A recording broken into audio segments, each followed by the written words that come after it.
positioning for a front kick. So a lot of students understand that the knee comes up and you do the snap front kick, curl back the toes, push, and you snap it in. But what happens is they tend to, when the legs straighten out, that this tends to happen. The foot tends to go up. So especially when they're working on punch bags or kick shields, tends to come up and then they tend to go flat into the bag like this. Or what happens a lot is they find themselves skidding up the bag instead of actually penetrating into the bag. So from here, your foot kind of like wants to be, when you're snapping it out from here, the foot is positioned correctly, but as it goes out, you then aim the ball of the foot at it.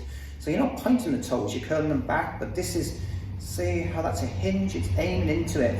So it's almost just like a spear going straight in. So from there, as this comes out, we get that.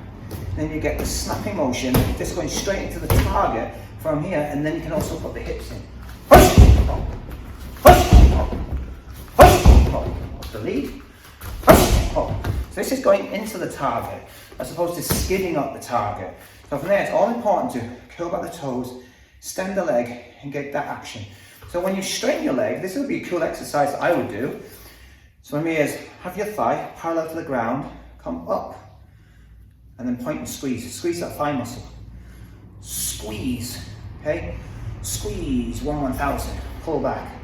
Squeeze, 1/1000, pull back, and have that position. So then you'll get used to that. And then you'll also find you get a longer range. Because from here, you're very close. A lot of students, from here they go, they miss the target. Now watch, if I get the foot positioning correctly, I still hit the target. Yeah, I didn't move any closer. So give that a go. That's the type of foot positioning we want. And then in the next little clip, I'm just going to show you a little exercise how it can help to teach you how to bend your toes back. So one thing that students struggle with is getting the ball of the foot. So it's being able to hit with this part curling back the toes. So here's a groovy little exercise that you can do to really help you be able to get those toes curled back. So I hear from a lot of students that they struggle from here. They just can't from there curl back their toes to get with this ball of the foot. So they end up stabbing with the toes. It's just that you're just not used to curling it back. It depends on your flexibility. It's like your hands. You know, some people can flex their fingers, everything right back, and other people struggle a bit.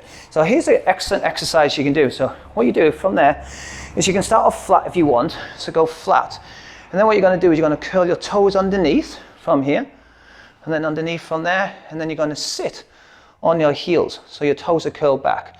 Now from there, obviously from there, you can just immediately just, from here, just kind of like curl back the toes, and then just put the knee down straight away. Okay, from there. So it's, and all you're going to do from here is you're not going to bash your heels.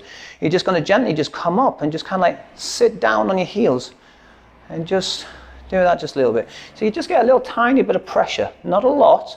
Don't want to break your toes, but you're just getting used to flexing them back, okay, from here and just up and down. And that's an excellent exercise, how you get used to being able to curl back your toes. So then from there, when you need to, from there, they'll just curl straight back immediately.